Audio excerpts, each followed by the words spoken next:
Class 6 से 12 तक के बच्चों के लिए है। रूट का सवाल है, रूट का यानी कड़ी। लिखा है कड़ी, कड़ी का मान कितना होता है? कड़ी का मान 2 होता है। कड़ी का मान कितना होता है? 2। कड़ी है, कड़ी का मान कितना होता है? 2। यहाँ पे सवाल है कड़ी का ही। सवाल नंबर 1 लिखा है रूट के अंदर 4 है, यानी कड़ी के अंदर 4 है। इनको हमको क्या करना है?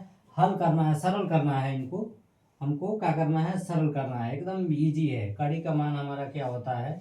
2 होता है। चूंकि कड़ी का एक फार्मूला है, कड़ी कड़ी के अंदर है n पे पावर n है और कड़ी के पावर n है, तो n से n का होता कैंसिल होगा, तो हमारा मान कितना आता है? n आता है। तो इसमें क्या है? कड़ी के अंदर 4 है, तो हम 4 को क्या करेंगे? सबसे पहले गुणनखंड विधि द्वारा तोड़ देंगे। 2 दूनी 4, 2 एकम 2, 2 का एक पेयर होता है। 4 बराबर हम लिख सकेंगे 2 गुणे 2।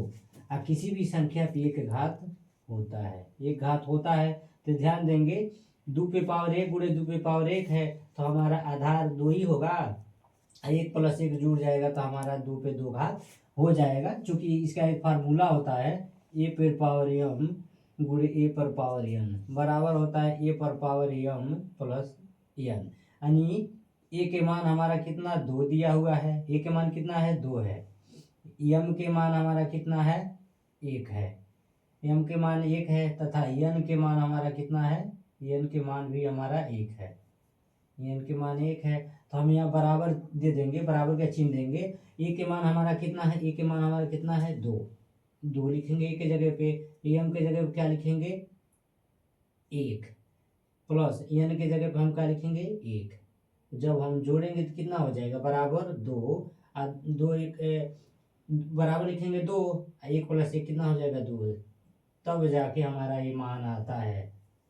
जैसे दिया हुआ है ना, 4 बराबर किसी भी संख्या पे एक घात है, गुणे 2 पे एक घात, गुणे 2 पे एक घात बराबर 2 पे 2 घात। कैसे आया ये मैं विस्तार से बताया हूँ। यहाँ पे फार्मूला होता है ए पर पावर m गुणे ए पर पावर n बराबर होता है ए पर पावर m प्लस n से। यानी ए के मान 2, m के मान 1 तथा n के मान 1 होता है, तो हम रखे हैं, तो हमारा मान आ गया है।